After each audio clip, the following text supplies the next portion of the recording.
CBS 21's Kyle Rogers here in the studio with more on the York Daddy Project. Kyle. Yeah, Go Guy's Nathan is 25 years old, and he tells me he feels as if he was railroaded by the system. And that's how a lot of the dads I spoke to feel. Now, some of them have criminal backgrounds, and they're trying to put the past behind them and become better men. And as you'll see, they all visit one barbershop each month, working towards a transformation after dealing with one of the worst cuts of their life. Yeah, see, in a barbershop, it's like pretty much like a man's second home. You got the second hair show. Like, we all feel comfortable here. We can let loose, we can have fun. We talk about everything from sports to women. Now we just showing off. It's your typical neighborhood barber shop on the corner of South Pine. You would think that we would get respected a little more for stepping up to the plate. Getting a shape up. She pretty much wants to keep my son away from me. With sheer strength. Here you go, bro. Man, I start crying. I'm not gonna sugarcoat it. Like, it really hit me in my heart. Halloween, the last time Nate Fleming saw his 7-year-old son. Not by choice, though, but after his son's mother decided to take legal action. So Nate couldn't see him anymore. A judge agreed. I want him to have both of his parents. It doesn't have to be just me. It doesn't have to be just her.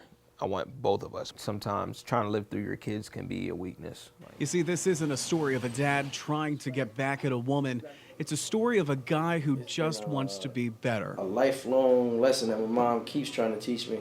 It's called the Daddy Project of York. I definitely commend everybody who's doing their job. Determined, ambitious dads who don't yield. And Nate will tell you, it hasn't been easy. I don't be in the streets. I kind of felt like throwing in the towel at times, but once I thought about it and I talked to a few different people, I felt like that wasn't the best thing to do. Like, my son really does need me, so I don't want him to be a statistic.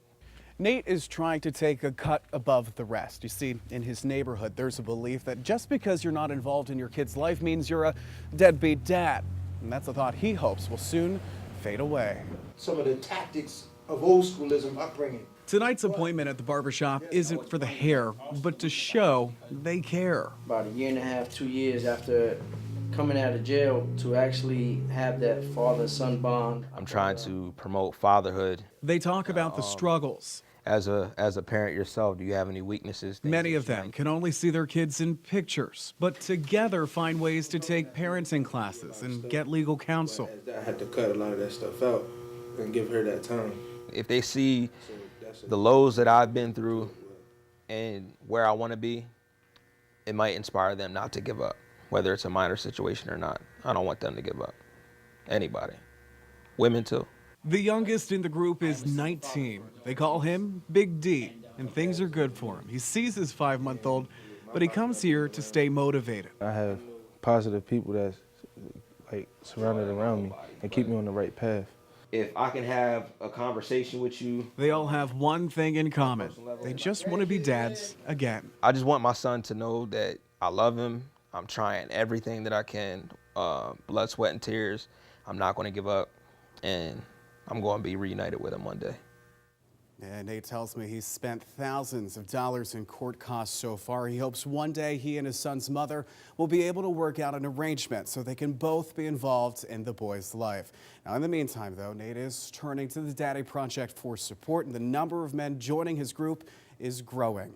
For more information about the Daddy Project, just click on this story at CBS21.com. We'll send it back to you. All Great right. group of guys. Very inspiring, Kyle. Yeah. Thank you.